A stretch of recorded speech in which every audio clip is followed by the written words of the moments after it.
du restaurant, de la crêperie, où vous voulez, donc évidemment, on ne peut pas les laisser en liberté.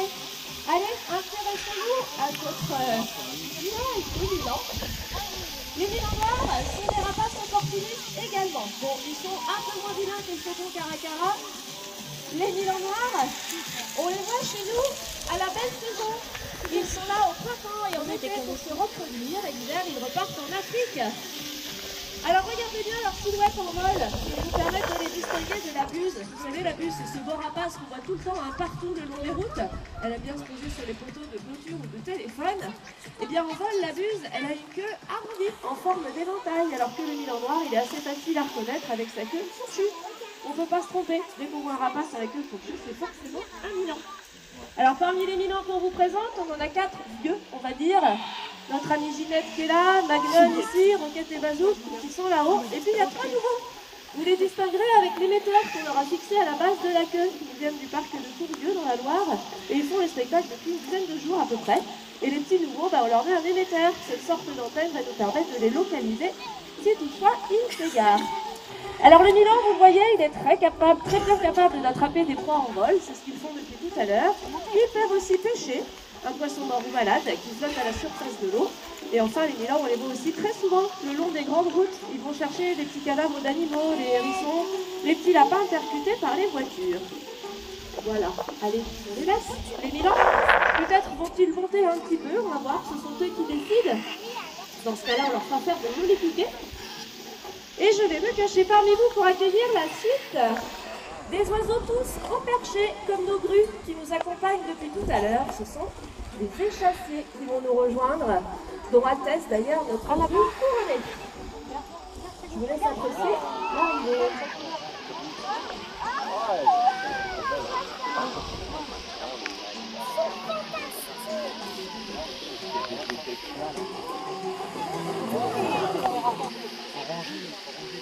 Alors, tout le monde se tourne gentiment dans notre vieux pan. Léon, évidemment, qui est là aussi ce soir, qui nous accompagne. Alors, Altesse, la grue couronnée, ici présente, a un caractère assez particulier. Donc déjà, c'est une grue d'Afrique, la grue couronnée. Vous en avez 2 autres là-bas, mais celle-ci, c'est quand même celle du spectacle. Attention, c'est pas n'importe laquelle. Elle est extrêmement curieuse. Elle adore tout ce qui brille, celle-ci. Et du coup, elle va peut-être venir vous voir pour picorer vos petits bijoux, vos lacets de chaussures, vos fermetures éclairs, tout ça.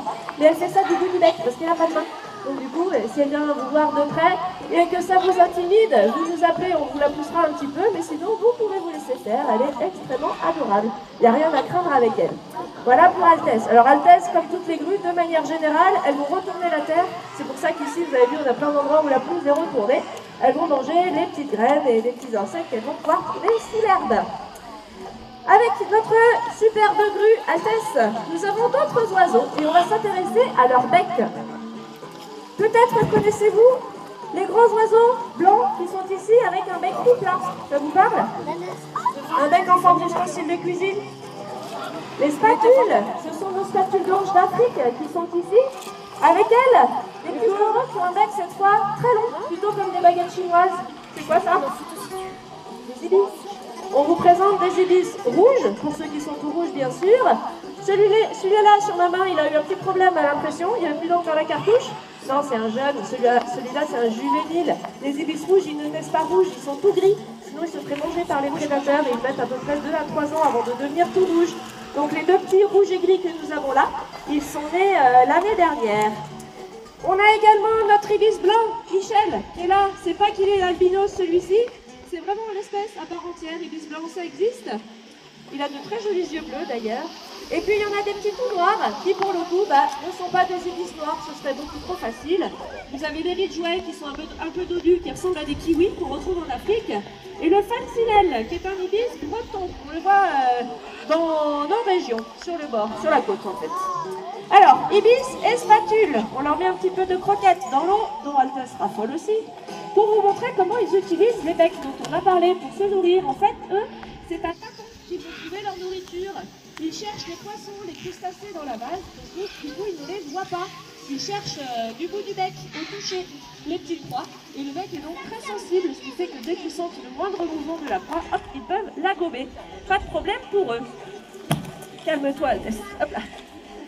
On a aussi les petites cigognes d'Abim qui nous accompagnent, jolies cigognes noires et blanches, avec le tour de la joue toute bleue, des cigognes que l'on retrouve en Afrique. Elles vont vivre en dessous de l'équateur là-bas, et elles ont la particularité de manger les sauterelles et les criquets qui par certaines périodes de l'année là-bas arrivent en nuées énormes. Il y en a des milliers et des milliers, et du coup la petite cigogne africaine est très bien vue, la cigogne d'Abdil, puisqu'elle va manger ces insectes qui font énormément de ravages dans les cultures de céréales. Nous avons enfin pour terminer nos petits hérons. Hérons garde-bœuf, pour ceux qui sont blancs avec le bec jaune. J'en aperçois un derrière moi, il y en a un autre qui traverse. Des oiseaux que vous observerez peut-être tout à l'heure en quittant le parc. On les voit maintenant de plus en plus dans les prairies aux alentours, autour des troupeaux de vaches. Alors à la base, ce sont des oiseaux qu'on voyait en Afrique près des girafes, des éléphants et autres antilopes. Et ils sont arrivés chez nous maintenant depuis quelques années en remontant par l'Espagne et la Camargue. Alors si on les voit toujours autour des troupeaux et qu'on les appelle les garde-bœufs, c'est parce qu'ils savent que dans les prairies, quand il y a des herbivores en train de brouter, il y a toujours des tas d'insectes tout autour, des sauterelles par exemple, des petites mouches autour des bouses. Donc ils restent à côté des troupeaux pour être sûr d'avoir des insectes. Et nous avons aussi un petit héron biorogris. Il est de mon côté, il est extrêmement discret comme oiseau. On aime bien jouer à 1, 2, 3 soleils avec lui. Quand on avance, il avance. Comme ça, quand on s'arrête, il s'arrête. Voilà.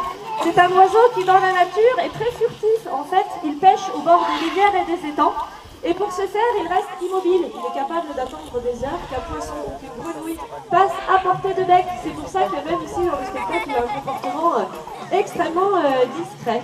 Voilà, il essaye de passer inaperçu en permanence. Et enfin, les plus beaux et les plus colorés de tous nos oiseaux qui font tout le temps les fiers et qui s'appellent un petit peu devant vous à chaque fois. Qu'est-ce que c'est ces oiseaux? Ouais. Les flamants roses, vous êtes sûrs? Vous ne trouvez pas qu'ils sont différents?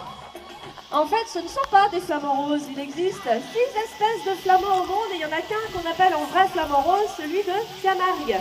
Vous avez donc ici le plus petit et le plus clair qui est devant Loulou, le flamand du Chili, et le plus grand et le plus coloré qui est derrière, le flamand de Cuba, Chouchou. Alors, je vous l'accorde, tous les flamands se ressemblent, évidemment. Ils ont tous ces grandes pattes, au bout desquelles il y a quoi d'ailleurs? Il n'y a pas chez les autres échassiers? Des palmes, exact. Les flamands sont palmés, ça leur permet de piétiner la base et de mettre en suspension dans l'eau les algues et le plancton qu'ils vont pouvoir filtrer. Ça, vous le savez tous, je pense. Alors, quand on dit qu'ils mangent des crevettes, c'est des mini-crevettes qu'on appelle des archécas, qui leur donnent cette belle couleur rose. Si toutefois ils viennent se pavaner devant vous, vous pourrez observer au bord du bec ce qu'on appelle les fanons. C'est comme chez les baleines, chez les flamands. Il y a une sorte de peigne en haut du bec qui leur permet de filtrer la base. Allez, on va remettre le banc pour accueillir deux petits oiseaux qui sont 100% charognards. Ça vous parle? C'est quoi ça? Non? Personne? Un vautour? C'est un mini coureur qu'on vous présente là, Diti, de son petit nom. Il va être accompagné de son cousin, l'urubu à tête rouge. Diti, lui, c'est l'urubu noir, des oiseaux que l'on retrouve sur le continent américain. Alors, les vautours sont souvent appelés les éboueurs de la nature. En effet, quand ils mangent les carcasses d'animaux, ils évitent la propagation des maladies. Ils sont indispensables au bon fonctionnement de l'écosystème, ces oiseaux. Et du coup, leur morphologie s'est adaptée au fil de l'évolution. Regardez leur tête. Est-ce qu'ils ont des plumes sur la tête? Non. Quasiment pas. Ils sont chauves. Comme ça, quand ils mangent, ils sont pas embêtés. Ils vont poser la tête directement au cœur des carcasses et ça leur évite de se souiller le plumage. Vous avez peut-être vu les marabouts pendant votre visite qui sont des échassiers charognards et qui sont chauves également, dégarnis sur la tête. Eux, les vautours, ils n'ont pas du tout de serres puissantes. Rappelez-vous tout à l'heure, les serres du hibou qui étaient redoutables pour pouvoir serrer les poings très fort. Bah oui, ils n'en ont pas besoin puisque leurs poings sont déjà mortes. Elles risquent pas de s'échapper. Elles ne bougent plus. Donc pas besoin de serres puissantes. On pourrait les prendre sans gants, avec pas aucun danger, nos petits vautours. En revanche, c'est le bec qui est redoutable. Le coup de bec est généralement assez tranchant. Ça va leur permettre d'arracher les gros morceaux de viande sur les carcasses. Alors vous avez devant vous, avec celui qui a la tête rouge, plutôt le meilleur nez de la planète. Celui-là, il est réputé pour avoir un odorat extrêmement développé. Ça tombe bien, puisque les animaux morts, les carcasses en général, les charognes, ça ne sent pas bon du tout, mais ça sent très fort. Donc grâce à ce bon odorat, il va pouvoir les localiser sous la forêt dense, sans problème. Souvent c'est lui parmi tous les charognards qui trouvent les carcasses. Il va manger. Et enfin, avec le petit cigare, ici, eh bien, c'est un oiseau que vous avez sans doute déjà vu dans les reportages animaliers et qu'on a tendance à prendre pour une corneille. Vous savez, quand il y a les bébés tortues qui sortent des nids sur les plages et qui vont rejoindre la mer, souvent ils se sont mangés par des gros oiseaux en cours de route. On se dit, oh mon Dieu, les pauvres petites tortues. Et en fait, ce sont ces petits vautours. Depuis tout à l'heure, je vous dis qu'ils sont charognards, mais pas que. Si l'occasion se présente d'aller manger un bébé tortue avec une petite carapace bien molle, bien évidemment, ce ne sera pas un refus pour lui. Donc il peut aussi aller croquer les bébés tortues. Voilà pour vos petits vautours. Alors sachez qu'absolument tous les oiseaux qu'on vous présente ici, déjà sont nés en captivité, ici même à Renté ou dans d'autres parcs, mais que pour gagner leur confiance et les avoir comme ça en totale liberté autour de vous et proches de nous, c'est qu'on les a imprégnés, on les a élevés quand ils étaient tout petits. On a mis les œufs dans les couveuses et quand les bébés sont nés, c'est nous qui leur avons donné à manger. C'est pour ça que certains d'entre eux, comme les petites spatules ou les petits ibis, qui sont encore plus jeunes, ont tendance à venir nous réclamer à manger comme si on était les parents. Voilà le pourquoi du comment. Et sachez aussi d'ailleurs que le spectacle c'est un peu la récré pour eux, vous avez vu, ils en profitent, chacun va à ses occupations. On a les petits ibis qui farfouillent dans l'eau, les spatules qui vont aller... Les cigognes blanches vont nous rejoindre. Avez-vous remarqué que nous avons des nids de cigognes sauvages ici sur le parc? Il y en a un là-haut sur le château, d'ailleurs le couple est posé sur son nid. Et puis il y en a un derrière vous aussi, en haut du pin. On a eu la chance cette année encore de voir naître et grandir des bébés cigognos sauvages. Alors les cigognes blanches sont aujourd'hui présentes sur toute la côte atlantique. C'est pour ça entre autres qu'on a des couples qui ont élu domicile ici, mais il y en a maintenant depuis la Normandie jusque dans les Landes, en passant par la Bretagne et la Vendée. Il n'était pas rare du tout de voir des cigognes dans la région. Oui, c'est partout les cigognes. Elles sont toutes en train de tourner derrière. Ah oui, j'aperçois les silhouettes. Le vent les a décalées derrière les arbres là-bas. On doit avoir une quinzaine de cigognes dehors, elles sont toutes parties de l'autre côté. Alors, les cigognes blanches vont manger énormément de vers de terre, de rongeurs, de reptiles, d'insectes. Elles vont chercher tout ça dans les prairies, elles adorent suivre les tracteurs en train de labourer, par exemple. Regardez le piquet de celle-là qui arrive. Et puis, elles vont aussi fréquenter les marais, les bords de rivières, les étangs, ça arrive, regardez juste là. Où elles vont aller manger les grenouilles, les poissons ou les crustacés. Ah ben voilà, il va pleuvoir de cigognes. Elles étaient parties faire un petit tour. Ah, des pélicans! Ah ben voilà les plus gros aussi qui arrivent. En plus de nos cigognes, regardez, 3 mètres d'envergure au-dessus de vos têtes. Et 3 pélicans. Voilà. Alors, vous les reconnaissez ceux-là? Des pélicans. C'est pas des hirondelles, hein? Oui, des pélicans. Des pélicans, exact. On vous présente Bubule, Juji, Kiki, Platon, Chaussette qui va arriver en dernier comme d'habitude. Et puis il y a Babor, Tribord, Géronimo et Tutsi qui va arriver à la traîne aussi, je pense. Donc, pélicans. Alors, regardez bien. Il y en a qui sont très gros et qui sont tout blancs. Ce sont des pélicans blancs. Et il y en a des petits qui sont tout gris. Ce sont des pélicans gris. Voilà, bien joué. Alors, on les appelle même aussi les pélicans azoroses. Voilà, ils ont une jolie tache et des plus grosses sous les ailes et sur le dos. Alors, dans tous les cas, les pélicans blancs comme les pélicans gris sont des espèces qu'on va retrouver plutôt en Afrique. Alors, ils vont aller aussi bien dans les eaux douces que dans les eaux salées. Ils se déplacent au gré de l'abondance de nourriture. Allez, on a notre ami Chaussette qui arrive en bon dernier. Et Yann va les décaler là-bas un petit peu plus loin sur la prairie, afin de leur proposer une traversée face à vous. En effet, 3 mètres d'envergure, c'est immense. On les place en 3e position après le condor dont on a parlé tout à l'heure et l'albatros. Ça m'a dit donc que d'émotion, on se croirait à la fête foraine avec les pélicans. Alors, on va voir s'ils sont d'accord pour nous faire une petite traversée. Aujourd'hui, on a le vent en face, ça tombe bien. Ils adorent décoller et atterrir face au vent. C'est plus facile pour eux. Mais dites donc, elle était bien courte cette traversée, mesdames. Alors attention aux atterrissages, ils ne sont pas toujours extrêmement délicats, les pélicans.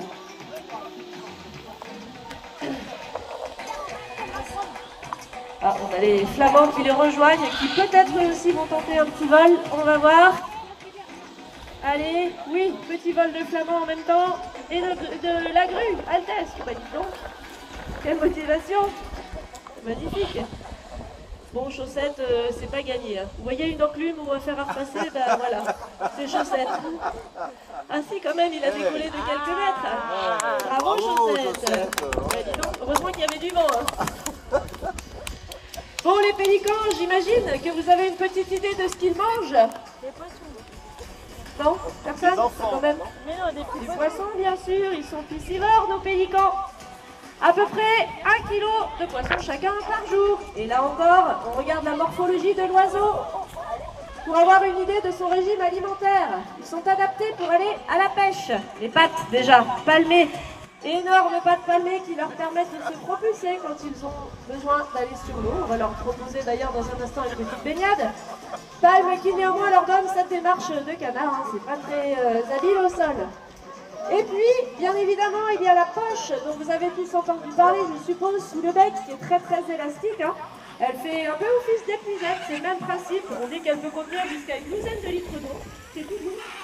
Et puis, au bout du bec, un petit crochet orange. Dans la nature, ça va leur permettre de tourner les poissons. Ils avalent toujours les poissons la tête en premier, dans le sens des écailles et des nageoires, ça glisse mieux. Accessoire qu'ils ont bien trouvé utile ici pour nous chipper, la nourriture. N'est-ce pas, Platon ?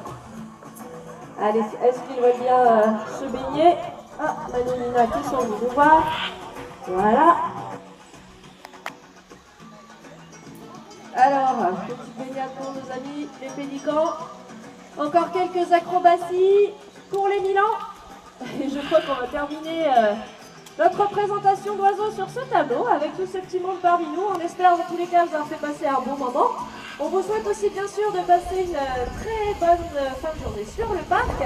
Avant de se quitter, je rappelle les consignes. Ne cherchez pas à toucher vos oiseaux, ils ne vous connaissent pas, ils peuvent vous donner des coups de bec, faites attention. Merci aussi de ne pas les nourrir, ni popcorn, ni autre nourriture. Voilà. Dans tous les cas, bien sûr, un grand bravo à eux, ainsi qu'à Yann. Merci et à bientôt peut-être.